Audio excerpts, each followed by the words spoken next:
representing Team Liquid, the face of chess, Magnus Carlsen!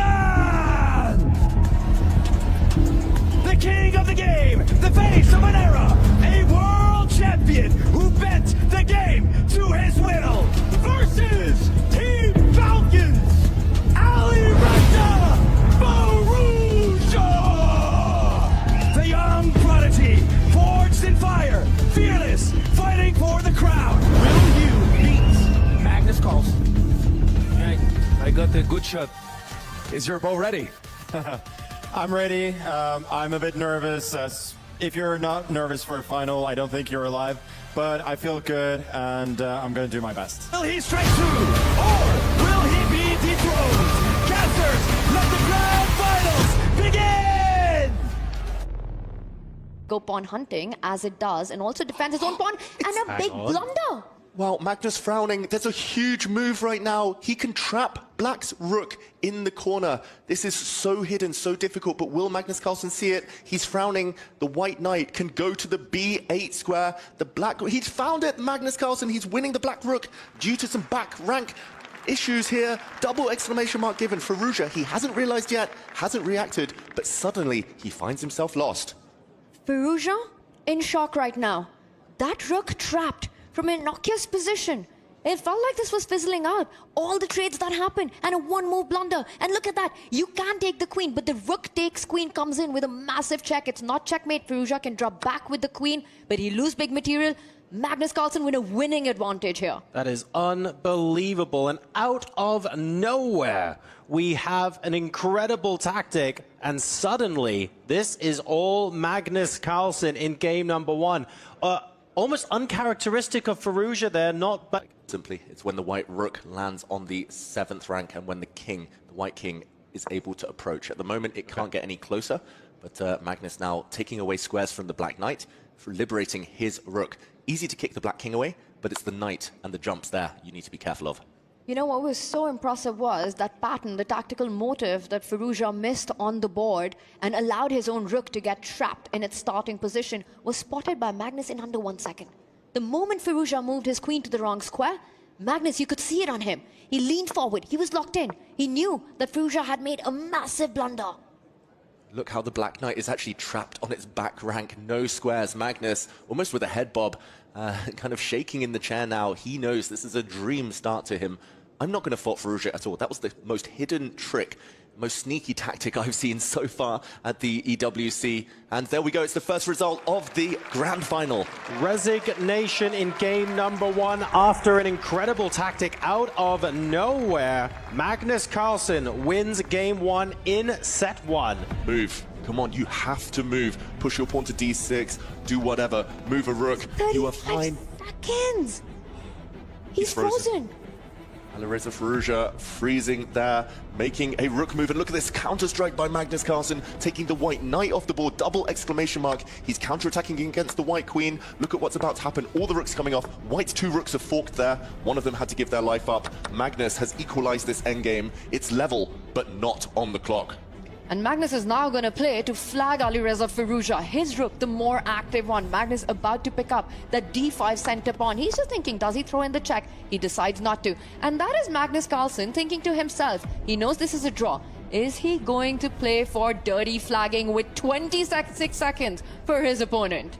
Have to be ruthless here if you're Magnus Carlsen. Do not let your opponent off the hook. Farouja, if the shoe was on the other foot, he would be playing for time right now. 3.5 minutes versus 26 seconds. At this point, it's not dirty, it's expected. He plays on. He 100% plays on. He's going to play this on even with an hour on the clock. It's an endgame. You know, he sees the imbalances, and look at that. He thought he'd force Alireza into a think about this, and Alireza makes a wrong decision. This is what happens when you have no time on the clock against the world number one. Exactly, it's easy for black to create a pass pawn on the right flank on the king side, 3 versus 2. Very difficult actually for white's 3 to mobilize because black's 2 doubled b pawns hold the fort. The white 3 cannot bypass them. The black king is coming. It was actually better there for the black b pawn to push even further to b4. That's a very natural move though from Magnus, and Alireza simply physically does not have enough time to finish this game. Under 20 seconds now. Some big decisions still ahead. Magnus, a bit of a shake of the head. Farouja there, echoing that. Same for him. He knows he's going to get flagged. One of Firouzja's biggest strengths is just the number of moves, the sheer number of moves he can get in under 20 seconds. But this position, where every move needs to be calculated, every mistake can be a losing move, that is hard. 17 seconds, David, Magnus gets this done. You would say that, but Firouzja, this last move is fantastic. The white king is holding the black king. It's keeping it honest. If the black king ever gives way, the white king steps forward. Firouzja with 16 seconds. It's actually quite an easy draw now. But does he have time? That's the big question. Magnus has really slowed down. This would be god-level hold by Alireza Firouzja if he manages to save this king-pawn ending with only 15 seconds against Magnus. Magnus smiling because he knows it's a dead draw. There's no way through for the black king into the white half of the board. The black king can try all at once, but there's no path forward, and the kings are already starting to dance. It's a fortress and a repetition. Draw by repetition. 2 minutes and 2 seconds, plays 14 seconds, but we were reduced to a position where Magnus is trying to shut the door with his own bishop, but is it going to be enough? That is the big question. He's defended one pawn. Can he defend the other pawn? Magnus Carlsen retreats the knight to do just that. Alireza has to activate the other bishop, gives a check to Magnus's king, falls back. 43 seconds on the clock. A minute deficit for Alireza, but Alireza is the one who's playing for a win. Oh, I don't know. That black dark square bishop on b2 is trapped. He holds the white king away from moving towards it for now, but Alireza, he's playing without a piece. That black dark square bishop on b2 could potentially be doomed. Magnus can just sit now. Black has no winning plan. Magnus has built a fortress. 28 seconds for Firouzja. Will we see a repeat of what just happened in game 2? The players starting to move their pieces back and forth. Or will this time Magnus Carlsen try to flag Alireza with the bishop trapped, and there Magnus, he's repeating again. He doesn't want to play on. Eval Bar says Magnus actually has an advantage, but he doesn't realize it, and we see a draw by repetition for the second time in this first set. Game number 3 ends peacefully but reluctantly. Magnus Carlsen now takes a 2-1 lead into the final regulation game of this first set. And this is concerning, right? You make a move, you give up a pawn, your opponent takes the bait, and then you again go into a tank, make a move that you're not super happy with, and it turns out to be a blunder. Alireza coming in with a double attack, but there are checks that he needs to be careful about. He's taking massive risk here. There are 2 checks that are very tempting for Magnus Carlsen. The black rook now able to infiltrate on the first rank. Magnus leaned back. I think he spotted something. The black bishop can maybe even jump in and sacrifice itself, something similar to what we showed earlier. Alireza smiling. He knows he's blundered. He spotted the refutation. Black has multiple winning moves here. And Magnus starts with a flashy bishop takes pawn check on the board, and if this is captured, the knight will jump in with a check, forcing white's king to disconnect with the knight on g3. Knight d3 coming in, queen takes, knight coming in. Alireza cannot believe it. He is the master of tactics, but he's the one on the receiving end of this one. Magnus, super sharp today. He's under 1 minute. He's got only a few seconds left. And look at this, walking forward with his king. He's now down 2 pawns, but this white king is simply not going to survive. The black king, in the meantime, protected by its army. The pawn will block now. And Magnus's queen can even block, and this one is going to be over. Magnus will surely not let Firouzja back off the hook there, and there we go. It's actually checkmate to end this game. Checkmate on the board, and it started with bishop takes f2. At 3.5 minutes, plays 1. Magnus Carlsen takes the full point, and with that, the first set. He's going to have to try and create some tricks here, Magnus. It's Alireza with 24 seconds, but it's Magnus Carlsen who's panicking right now. Oh, look at Magnus's face. He is shocked. He's given up his queen, the world number 1. Here we go. It's rook and knight for a queen. Alireza Firouzja is winning, but does he have enough time on the clock? This is the best position he's had all match, all day. The black king's so open as well. It's a race against the clock. 21 seconds. Can he convert?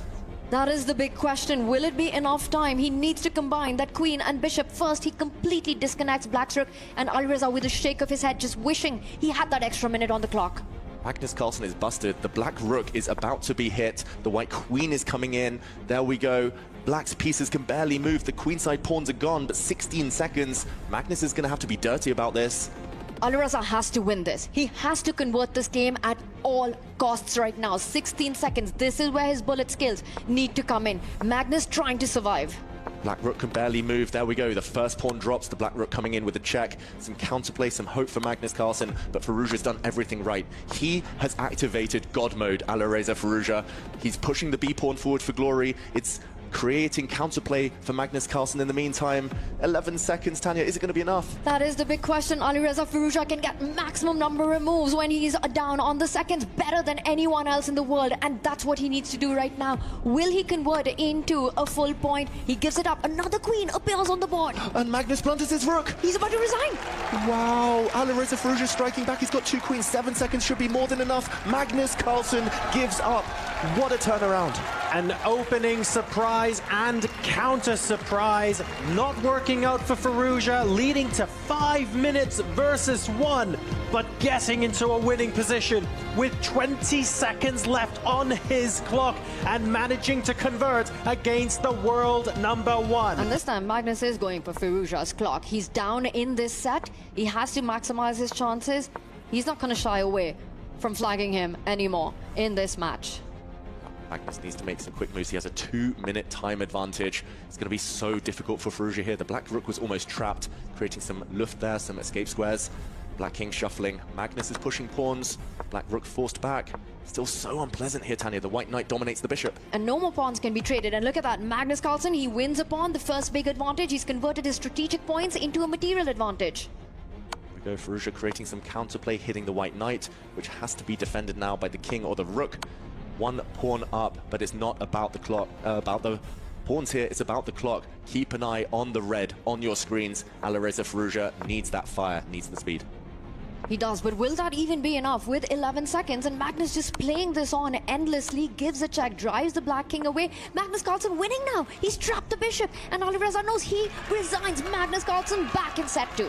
Resignation, there we go, with 8 seconds left to go. The speed was incredible. The number of moves that were played in the last 30 seconds of that game, formidable, but not enough to stop the tide that is world #1, Magnus Carlsen. He fights back, and set 2 is now level. The red appears. It's bullet time. It's bullet time, and Magnus has an idea. That rook could transfer itself to that left flank behind the A pawn and start pushing it, which is why Firouzja was forced to bring back the queen, attacking that F6 pawn. Magnus does not repeat this. He's not going to bring his rook back. Whoa, he's sacrificing the F6 pawn. He knows he can get the queens off the board. Next move, Magnus Carlsen, he's going to swing the black queen across to G7 in front of his own king. He's going to go for the trade. And Firouzja, if the queens disappear, it's all about the black A pawn. 40 seconds, though. He needs to decide. Queens off the board or on the board. Just make a move. But how do you decide? Both are equally bad. Also, you've got no time. Alireza Firouzja frozen with no good options on the board. He jumps in with a knight. Magnus, he can trade. And look at Alireza. It's almost like he's giving up. Looks so frustrated. I've never seen him look this helpless, Alireza, on the camera. He can give a check with his bishop. He drops his queen and he drops his queen. Alireza Firouzja. It's a simple knight fork to end that game. The writing was on the wall anyway, but Magnus Carlsen takes the win. He's so close now. 3. Exactly. Magnus has sped up again. Not for the first time. He's barely spent over 30 seconds for a single move in this game. And look at this. Pawn to E6. The first blunder of this game. The first mistake. The white rooks are going to hit the black queen. It could be over now. The black queen has no good squares. Wherever you go, there's a double attack or a fork. Magnus now looking at the fans, smiling. He knows he's close. He knows he's about to get it. Team Liquid on the edges of their seats. He knows this is over. The knight about to jump in with a big fork in the position, going material up. Firouzja will fight. He will try to play this on, but I'm not even sure for how long. This is completely busted for black. Magnus Carlsen vibing there. There we go. Knight for rook. Magnus has extra material. He's the exchange up. He's getting close now. The white rooks are coming in. The white C pawn sprinting forward. Firouzja has minimal counterplay. The white queen holds everything. Is this the final few moves of the Esports World Cup 2025? The black bishop trying to stem the tide, but it's desperate now. Desperation on Firouzja. Magnus there, he wants to put the finishing touches as quickly as possible, but the whole show, the whole match by Magnus has been dominant so far. This is absolutely incredible. Alireza Firouzja in a must-win situation. Magnus Carlsen had no business being this aggressive, gunning for this victory, but he only knows one mode. He truly has the heart of a champion, and he is displaying that here, saying, yes, I get that a draw is good enough, but here, watch what I can do. Well, here at the Esports World Cup, he knows only one mode. That is that when liquid flows, it drowns everything. Absolutely incredible stuff. Imperious from Magnus Carlsen, but it's not over yet. 5v2, material advantage. All the chips are stacked in his favor. Blunders can still happen. It is never over until it's over. He has to earn that full point. Everything is earned here. Magnus Carlsen looking up. He's in calculation mode, trying to figure out if he can force it here and now. But there must be a little bit of a ghost in his mind. There was a blunder in game one of this second set when he had a winning position, up on time, up on the board. So Magnus, that's why he's double checking everything. That's why he's slowed down slightly. The longer this game goes on, the more hope for Firouzja. It's just a challenge, staying alive. Remember, you make your own luck. You need to try and find a way to tempt Magnus into that mistake. Those mistakes do happen, but Firouzja needs to make it happen on command. Queen's off the board, and victory looking that much more remote. And Magnus needs only a draw to win the match. He doesn't even need to win this game. He's completely winning. And look at this, the C-pawn now forcing its way through. We're going to see the final move.